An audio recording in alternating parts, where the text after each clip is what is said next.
Salut les otaku, si aujourd'hui je vous dis épée, jeux vidéo et Game Over Equivo, la mort dans la vraie vie, vous me dites bien sûr Sword Art Online.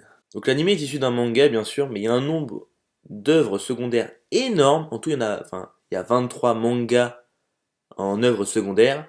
Pour l'histoire principale, donc l'histoire principale, elle a été publiée du 10 avril 2009 et est toujours en cours de publication.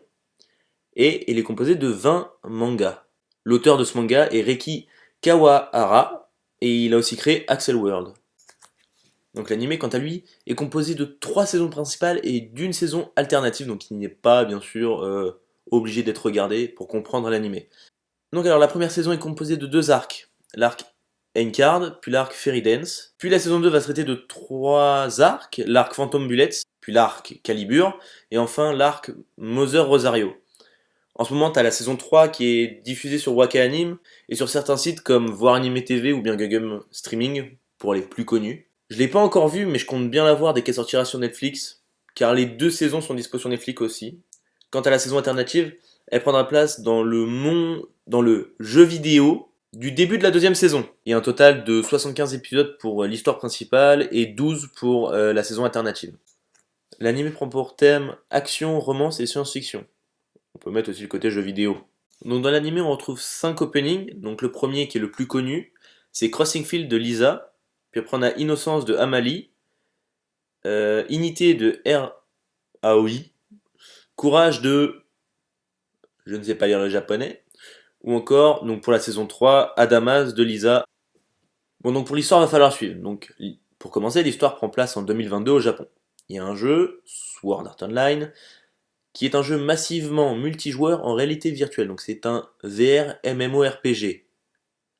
Donc tu mets un casque, donc qui s'appelle le Nerve Gear, qui simule tes 5 sens et qui te contrôle l'esprit. Bon, en clair, tu te fous sur ton lit, tu mets ton casque, tu le branches, tu as une bonne connexion internet, hop, tu te fous dans ton lit, tu allumes ton casque et hop, t'es lancé dans le jeu. En soi, c'est pas trop mal. Et puis donc tu tombes sur un écran qui dit ouais, bienvenue dans Sword Art Online. Le premier jour de la sortie, il y a 10 000 joueurs qui se connectent, parce que c'est le jour de la sortie, et dans cela, on a 1000 joueurs qui avaient joué à la bêta. Il y a une bêta qui est sortie avant et était disponible que pour 1000 joueurs. Donc tranquillou, tout le monde va commencer à jouer, 1, 2, 3 heures. Et puis il y en a bien sûr qui ont voulu commencer à se déconnecter, hein, bien sûr, parce que voilà, soit ils sont avec des potes, ils veulent tester, ou ils avaient des choses à faire. Et il n'y a pas de bouton de déconnexion. Donc t'as le héros, il voit et tout, et il fait ouais c'est chelou, il y a une couille. Et puis là d'un seul coup, hop, tout le monde, tous ceux qui sont encore là, hop, c'est parti. Euh, Ça part sur la place principale donc du premier palier. Et là t'as un mec, tu sais pas d'où il sort, il est géant, et il fait bon, salut les gars, vous êtes tous des connards, je vous ai enculés. Pour pouvoir sortir du jeu, il va falloir finir le jeu. C'est-à-dire que le jeu comporte 100 paliers, avec des boss à chaque palier. Et là, bah bien sûr, c'est la panique. Hein. T'as les 3 quarts des mecs qui